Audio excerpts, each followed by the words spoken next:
I'll answer the training. The training, okay, when I started, I was pudgy and everything else, and I ran into a few people, and they told me big guys aren't any good at this sport. So, I worked real hard to, lose weight, and so I bought myself a Schwinn Aerodyne, put it in the living room, and I got a weight. I've already gone through one Schwinn Aerodyne. I just bought another one online, and then I went through one weight machine, and I donated that to the Blind Community Center, and I've got a new weight machine. So my regimen is that I try to do 4 to 6 hours of cardio a week. I do weight training 3 days a week. But no matter how hard you work out, the actual skiing is very important, because you cannot duplicate that workout of skiing and wakeboarding and stuff. And that's what I do with the tricks. I use a wakeboard for my tricks. Getting on the water on a regular basis is very important to get the muscles that you do use for water skiing and stuff, because it shows up if you haven't skied for a while, and no matter how good a shape you're in, So being on the water regularly is important. And so what I do is, right now I'm just going down once a week, and I do my slalom ski practice on Fridays, and all the guys down there that I ski with are sighted, and they're all older than me. There's even a San Diego host lion that's been with us over the years. And then right after that, I do it with some wakeboard training. After that, with the college class, with college students. But when February starts, what I do is I ratchet up. I go down to the aquatic center and train 2 days a week on my wakeboarding, the tricks, and then the slalom skiing is still just once every Friday. And then the other part of that question is what? Jumping. Oh, the jumping, yeah. I've got to master these two events. I have been on jump skis. I have been taught how to go over the ramp and how it's all done.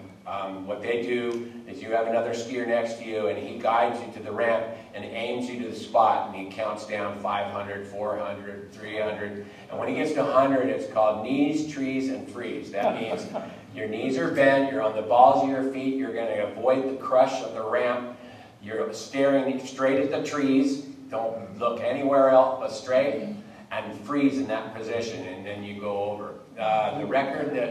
The current record is 63 feet for visually impaired. I'm trying to master the two events of slalom and tricks.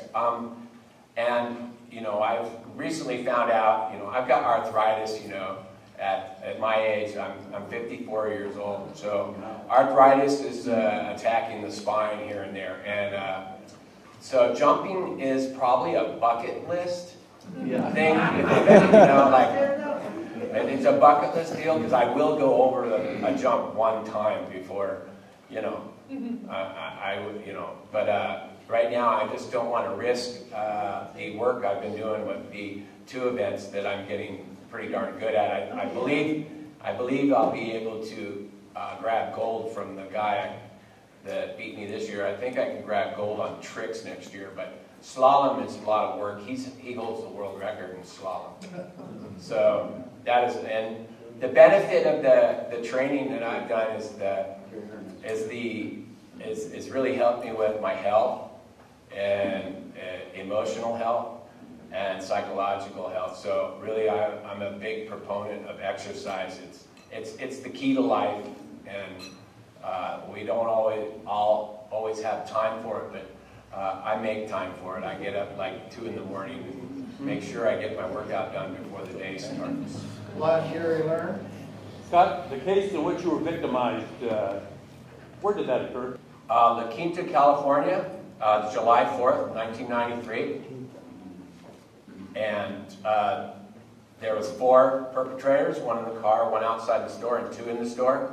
The one that actually shot me is serving life with prison without parole because he was tied to a triple homicide.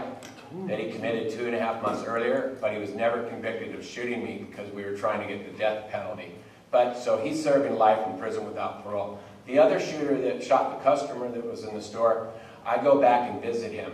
And 2007, I was given the Guardian of Justice Award, inaugural Guardian of Justice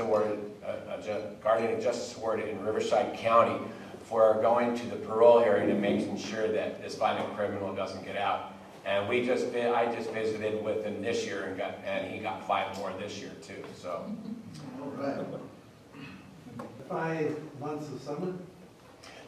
We start in May, so it's a Saturday. They pick a Saturday out of the 5 months of summer, so May, June, July, August, September, and that's it. And that wasn't enough time for me on the water to get training, so that's why I sought out a place where I could go on a regular basis, and then sought out an organization that can help me financially.